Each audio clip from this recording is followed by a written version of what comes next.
She was the official photographer for the Obamas, so all three people in the room have met Barack Obama.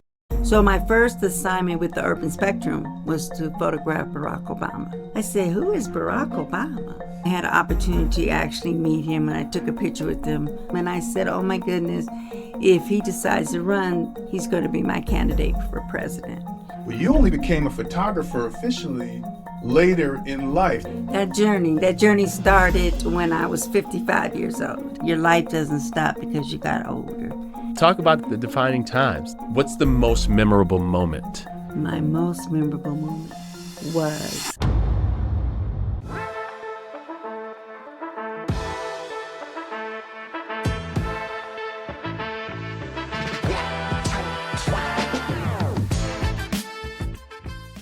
Ladies and gentlemen, we have someone who is a titan in their industry. Not only does she own her own publishing company, her book, Defining the Times, won the Independent Publisher Book Award for the U.S. West Mountain Best Regional Nonfiction. She's got another book coming out. She was the official photographer for the Obamas, so all three people in the room have met Barack Obama. Please welcome Patricia Duncan. What's up, Ms. Duncan? What's up, Brian? How are you? Fantastic. That was a great introduction. He's the best. You only got half of your accomplishments. I want to dive in and start right away. You and I got to meet, and you won your award, an amazing book, Defining the Times, where you photographed and chronicled the Obamas throughout his presidency. But you only became a photographer officially later in life. Tell us that story, that journey. That journey started when I was 55 years old. And I have an event planning company. And my sister was the first Black Secretary of State of Colorado. Her name was Vicki Buckley. And unfortunately, she passed away in 1999 at the age of 49. And so I started my event planning company, which is called Ijaba, means a wish fulfilled, in 2001. And I was doing my very first event, and I met this guy by the name of Herbert Buddy Baker, who eventually became my mentor. And he was taking pictures. And I asked him, would you teach me how to take pictures? I always had cameras at home when I was growing up. And he said, oh, I would love to. So off we went, and I started taking pictures, going to events, taking pictures. I would send him the pictures. He'd be like, oh, no, too blurry. I said, oh, no, this is not going to work. And he's like, what do you mean? I said, this is not meant for me to be a photographer. And he said, I'm not going to allow you to give up on you. And that was 17 years ago. So what I started doing is I started submitting my photos to the Urban Spectrum, Denver Weekly News, African American Voice. And so they picked me up. And then that's how the journey began. I love a great mentor that will see the potential within you and push you to be great. I think that's incredible. Yes, and you got to remember, back in my day, your parents were your mentors. So they felt that they needed to do everything to make sure that you were on the right path, that if you needed assistance, they would be there for you. Of course, it was limited on the questions you can ask. Right. They weren't going to let you. You guys know with your grandparents, it was like, oh, no, you can't ask that question. Right. And so it was an amazing journey having someone who I just got to know through photography. Yeah. And we've become really good friends. Never too late to start. Never too late. Never too late. How did you know to go into it more? I mean, you have had a successful event planning company, and you started doing photography, but when were you like, I'm going to follow this passion of mine. I'm doing amazing things. When did that switch for you happen internally? I did and I didn't have a successful event planning company for three simple reasons. Is I never finished a project. I didn't have self-confidence. I didn't believe in myself. I had a real hard time hearing no. And so I'm very creative, and I would start something and never finish it. So my first assignment with the Urban Spectrum was to photograph Barack Obama.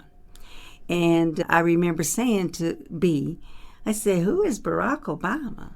She looked at me. She said, are you serious? She said, just go do the event. I said, okay. So I did, and then I stopped and I listened to him, and I said, oh my goodness, if he decides to run, he's going to be my candidate for president.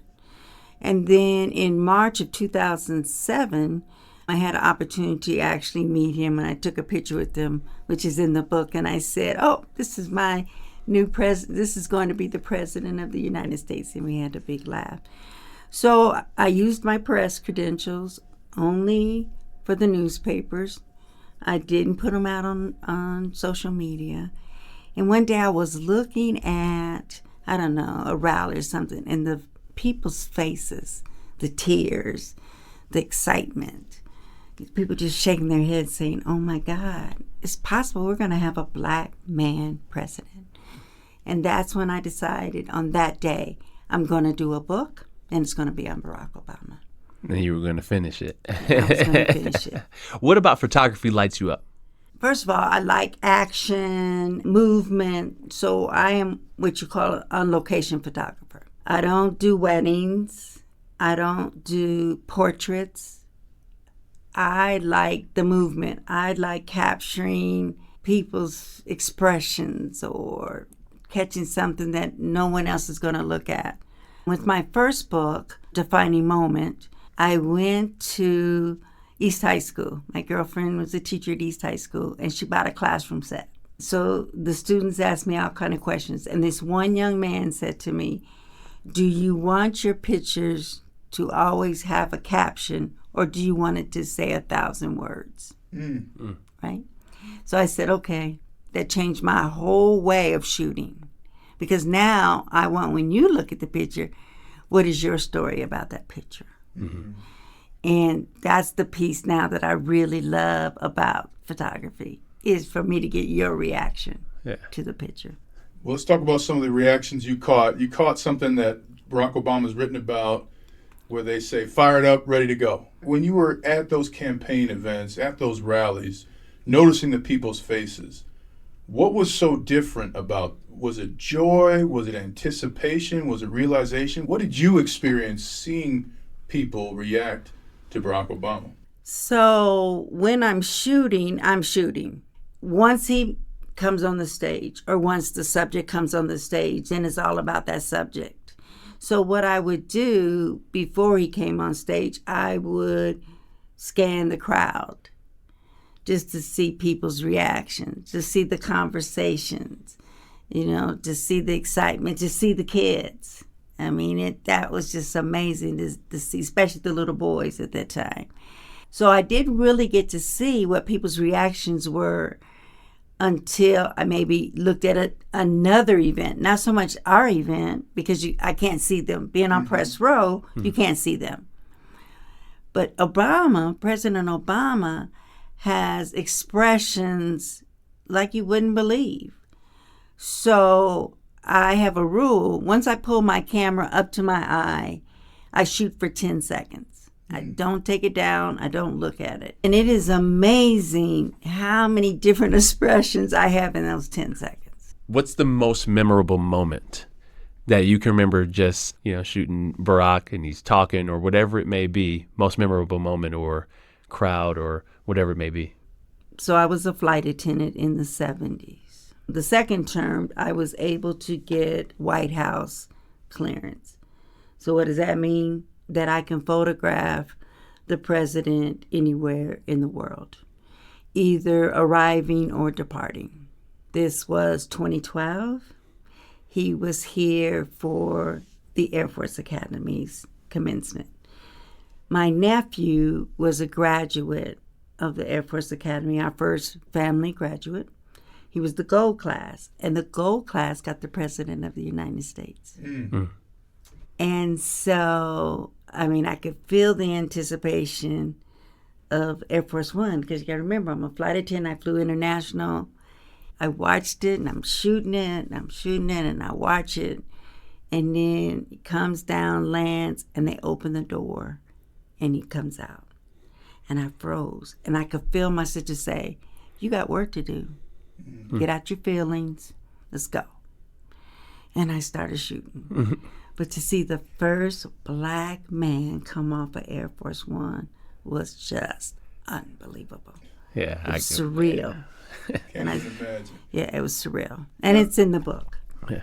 Your photos are also in the Library of Congress. when did you get word that some of your photographs were going to be enshrined forever in our nation's greatest record-keeping facility? So, as I said, it took me 2.5 years to come out with my first book, which was called A Defining Moment. By it coming out 2 years later than him being in the presidency, I had to be creative. So what I did is I took my images and paired them up with his speeches. And I take you on a journey. And so my book, after I finally got an investors, and my mom, I was able to tell her I finished my part of the book on April 15, 2010. And that was capturing all the pictures, editing all the pictures. Anal. They have to be the best I can make them be, because I really want you to feel the picture.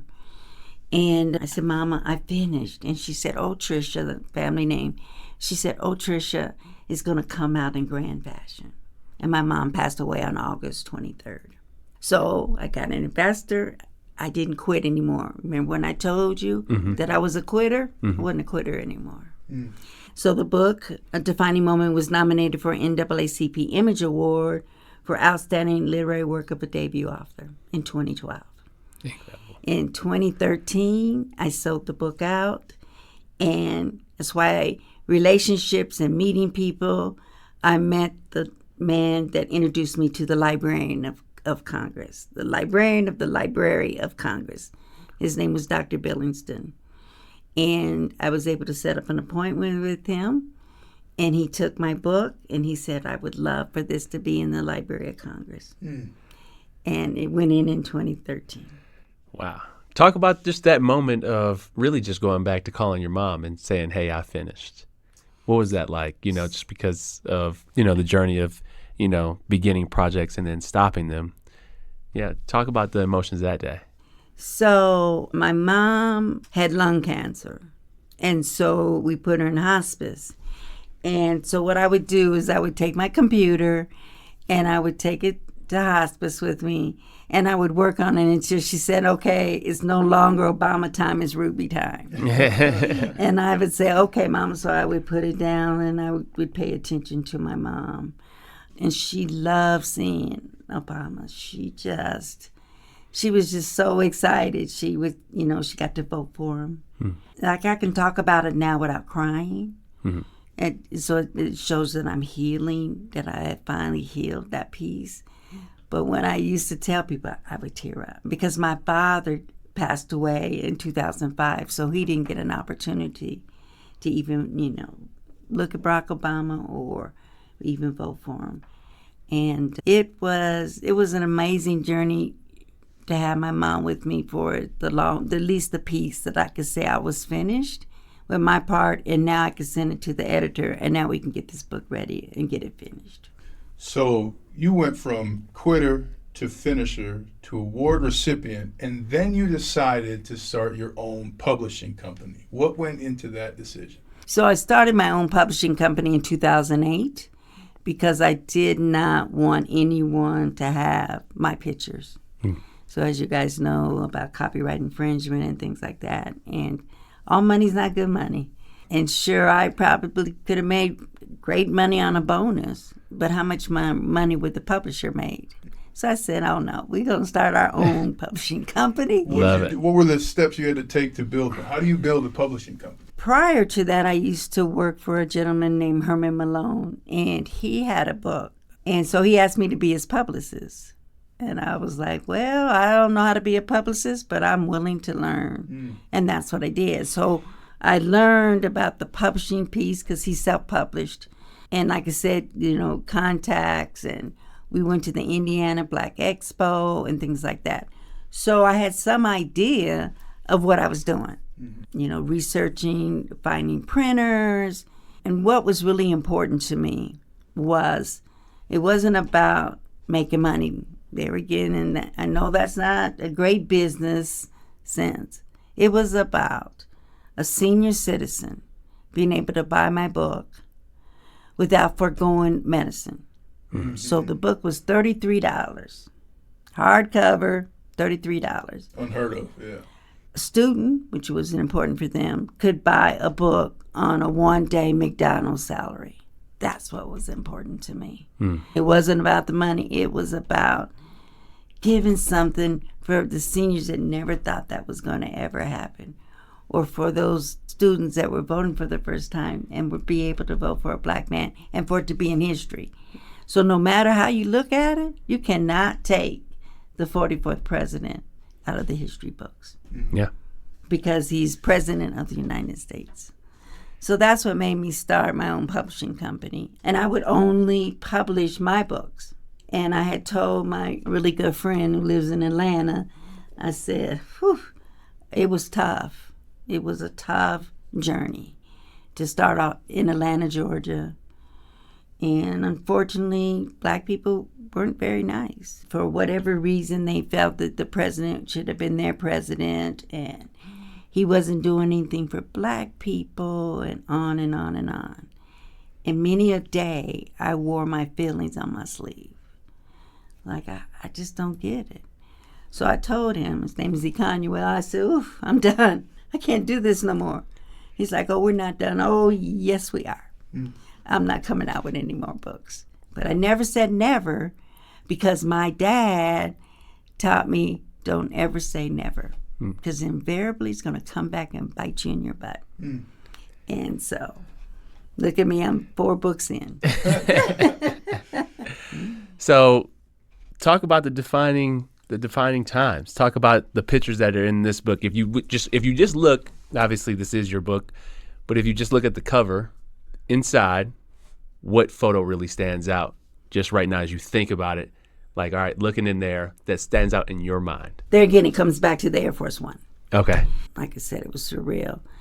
There's another picture in there from the 2008 Democratic Convention that was held here. It has everything going on in this picture. It's got fireworks. It has like TV cameras over here. It has just so much going on that you can create your own story. But every rally meant something different, that I hope that the reader picks it up, that they create their own story. Because the journey is Barack Obama's words.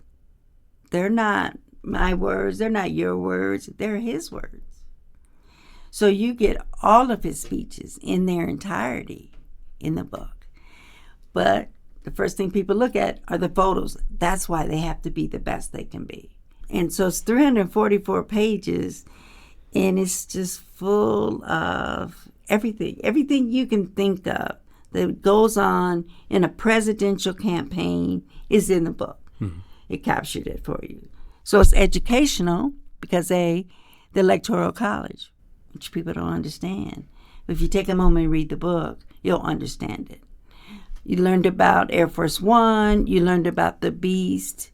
So I try to make it as educational, too, as possible. Yeah. You talk about people throughout every story you've told us, and you told me something that I loved. You said, I never meet a stranger for the first time. Where did you get that, and what do you mean by that? You know, I think that comes from growing up. I've always been friendly, and I've always said hello. Except for when you go to a city like New York and you're like, oh, they don't say hello. You can't stop to say hello. Too much time. Yeah, too much time, exactly. And you just look straight ahead. So I can tell by your hello if you want to be bothered. And if you don't want to be bothered, then it's time for me to move on. But if you do, you never know what one person can do for you. If they can, maybe give you contact, maybe just feel good. I met this lady in Chicago. I just got back. And she said to me, I was buying some jewelry. And she said to me, you made my day. You made my day. You made me feel good today. And thank you. And it just like touched my heart because I can only be my genuine self. Right. And my genuine self is, hello, how are you, kind of person. But it took me to finish that book, to validate myself. Because I was bullied growing up, teased, did with girls that didn't like, the whole gamut. And so I allowed people to validate me. I allowed Orion and the J to say, you can't do that book. And I said, oh, yeah, you're right. I can't do that book. No. Oh, I can't do that book. Here it is. Mm-hmm.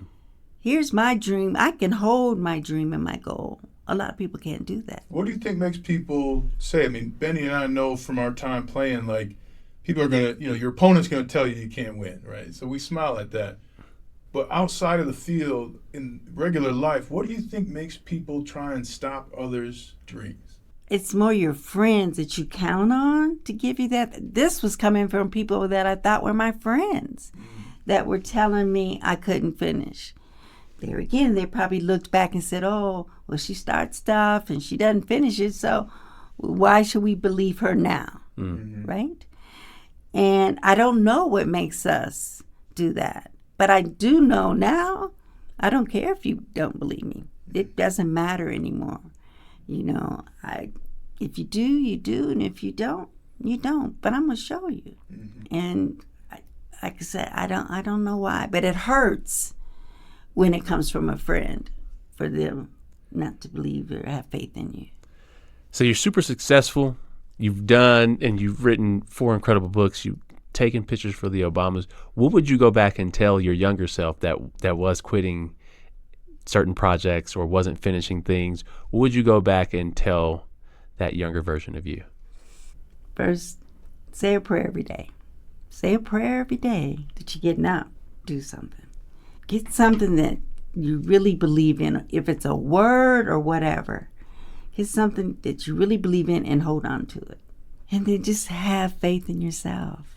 Another thing that I learned at the conference, listening to this young lady, she was saying, be comfortable in an uncomfortable space, because eventually that space is going to be comfortable.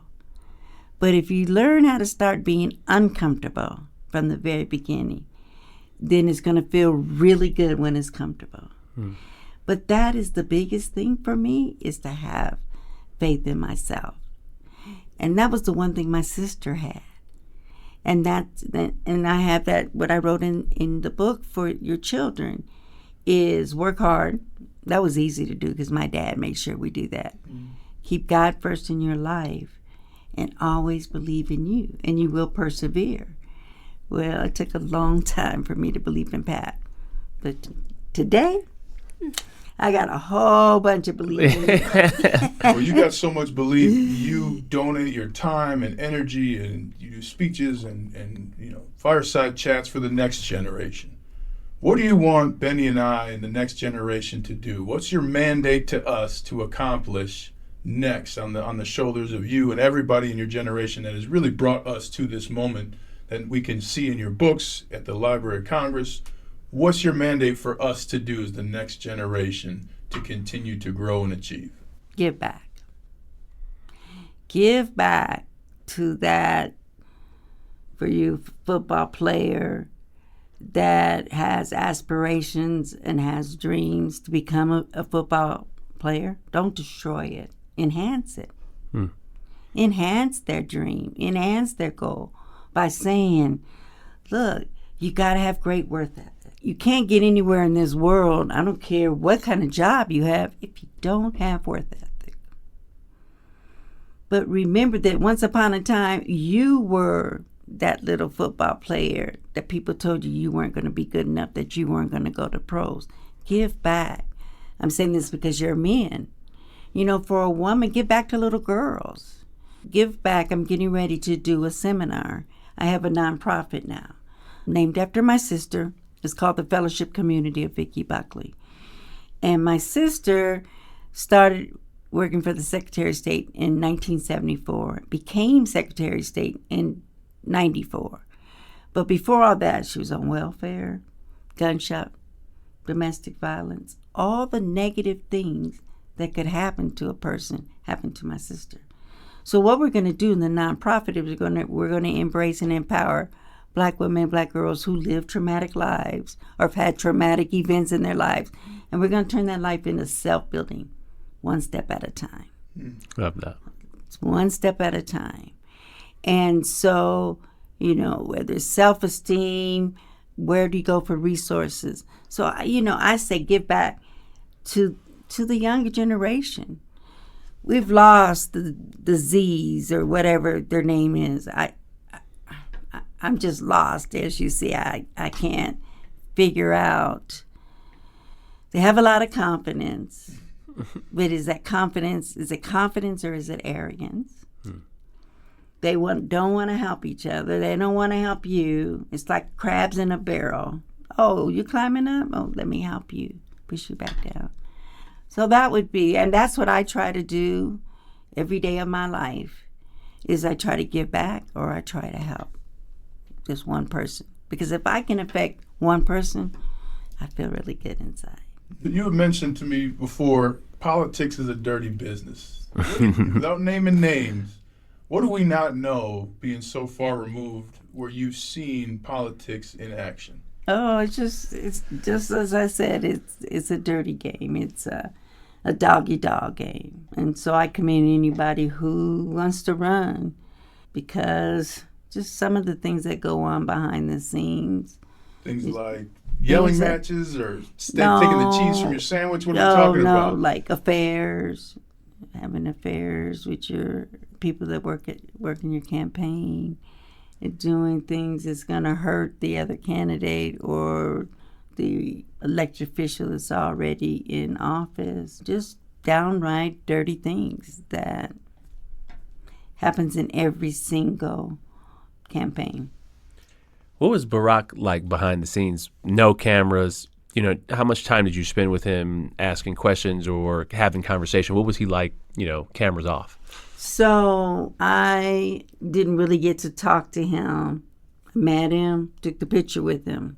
Except, I forgot about this. So I think it was 2014, I don't know, it's in the book. My girlfriend got an invitation to go to the White House for President Obama's holiday reception. She called me, she lives in D.C. She calls me, she said, "You want to go to President Obama's holiday reception?" I said, "What?" I said, "Are you serious?" And she's like, "Yeah, I'm serious." So I told my husband, I said, "I need to go to D.C. I need to get my ticket right now. I need to get the hotel." He's like, "Oh, why?" And I told him, he's like, "Oh, yeah, okay." So the night before I left, I was at an event with Governor Hickenlooper. It was the Black Chambers event. And I said, "Governor Hickenlooper," I said, "guess where I'm going?" And he said, "Where you going?" I said, "I'm going to the White House." He said, "What you going to the White House for?" I said, "Because I get to go to President Obama's holiday reception." He said, "How do you get to go? I'm the governor of the state of Colorado." And I said, "Because I got it like that." And so he went around and told a couple other people. Okay, so we get there. And now I know exactly what to do. You got to remember, I've been photographing him for 6 years. I know Secret Service. I know it all. So we go, and you have to go through like 2 sets of Secret Service. And then you go through a megatometer. And I get to the door. Well, I get around the corner, and there's the dogs. So I'm a dog lover, right? I have 2 dogs. So I'm petting the dogs, Bo. I can't remember the baby girl. But anyway, so my girlfriend's like, "Would you leave the dogs alone? Let's go." I said, "Okay." Get up to the door, and I just stand there. And I stand there. And she said, "Pat, what are you doing?" I said, "Well, I'm waiting for Secret Service to come open the door." She said, "Pat, you are at the home of the president. There's not going to be any secret. Girl, open that door. Let's go." So I had brought a little camera. I could have brought my little bigger camera, but I brought my little camera. And I'm just like in awe. Just go. Because now you're in there as a guest and not as a tourist. Mm-hmm. Totally big difference. So we go and just go. Well, my favorite room was the Vermeil room, which is the First Lady's room. And it was just amazing to look at Lady Eisenhower and Jackie Onassis and all that. So then we go to the Red Room. Some call it the East Room. It's the largest room in the White House. And we go into this one room, and it's where all the food is. Now remember this, spiked eggnog. Okay, so she's like, "Are you going to tell?" She said, "Did you bring your book?" oh, no, I didn't bring my book. This ain't about my book. This is about being in the White House with President Obama. So I met a lot of people. I didn't take any names. I didn't, care. So I'm drinking the spiked eggnog. The food is amazing. So she said, President Obama and First Lady Obama's coming down from the quarters. The quarters are upstairs. I said, I don't need, I'm like, oh, yes, I do. Let's go. I said, follow me. So that is the only time you see Secret Service. They're at the steps of where they come down, which was amazing. So maybe that was another surreal moment. So he comes around and she speaks to us, and then he's real relaxed, and he speaks to us and tells us, he said, look, don't take the linen napkins and the silverware. He said, because I got another year and a half to be in this White House, and I don't want to have to spend my money giving back to pay for stuff that you guys took. So drop the forks and exactly. And so they had the napkins had the emblem on it. They're just gold, beautiful emblem. And he said, and be careful about the bowl cookies, because they will turn your mouth black, and it'll be black for at least an hour. It was black. I ate a cookie. It was black for about an hour and a half. Okay, so then they get through. They come down. Miss Obama, thank you for having me in your home. I really had a great time. Here comes President Obama. President Obama, I take my hand down to shake it. The room goes quiet of about 350 people. And I said, Governor Hickenlooper wanted to know how I got to come to your holiday reception, and he didn't. He said, oh, you could have brought him along. I would have let him in. Spiked eggnog, y'all. I would have never said that to the President of the United States. Are you kidding me? Yes. So that's probably my favorite story of my whole 8 years. It was, and people were like, you got a lot of guts, but we loved it. So, of course, I went back and I told Governor Hickenlooper. He said, wait till I talk to him. I was too nervous when we met him. He came in there and he just, hello, and then it was like, everybody's like, it was incredible. I think I've never seen a room so quiet, and everybody was just super excited to shake his hand. I'll never forget that moment. He came in just like you thought too, like, hey everybody, Peyton, who's gonna retire first? He cracked the joke right away. Well, I remember though, it was hot. Yeah. This is like July or June we were out there. So I had a little sweat towel, and we were trying to turn the corner, and this guy, I didn't even see where he came from, but he grabbed it. You can't have that. I said, can't have what? He goes, that rag. So I just gave it to him, went and shook the hand, but I was, like you said, nervous after that. I'm like, man, I'm not trying to get in trouble here. Right. But I just, it's incredible for me, and everybody's got their own politics. But for a multiracial man like that, to be in the White House, for me to be able to shake his hand. I had a buddy who had met him before tell me, he goes, hey, if you say Salaam Alaikum to him, he'll return it. So I went up to him like, Salaam Alaikum. He goes, they kind of looked at me like, are you trying to get me here? He's like, oh, okay, yeah. And on the way out, he gave me a wink and he shook my hand again after we were at the garden. And I was just like, I'm never washing this hand. It was just incredible. But that White House has tremendous power, and it says a lot about your accomplishments. Mm-hmm. That you were welcomed as a guest in the Obama's home and as a photographer officially. So congratulations on an incredible continuing career. Benny and I will bring our pitch for our next book to you. Yes, absolutely. And thank you more than anything for being a light that inspires others. Oh, yes, thank you. Appreciate Thank you so much for having me here. And like I said, it's the thing more than anything is that your life doesn't stop because you got older, or that you get the quote unquote senior age. Like I said, I didn't even start the career till I was 55. And another thing that was really important for me is for my daughters to see me finally finish a project. They saw me do all these great things and meet all these great people, but they never saw their mom finish a project. And that was another thing that was one of the most important things for me, is for them to see that.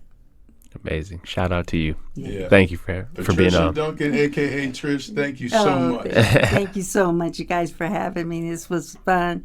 Thank you for letting me tell my story. Awesome. Thanks for listening to this episode of Gridiron and Growth. Make sure to shoot us an email at gridirongrowthpod@gmail.com for some questions and sign up for the newsletter that can be found in the show notes. Big special thanks to Big Up Studios and Streamline Media for helping support Gridiron and Growth.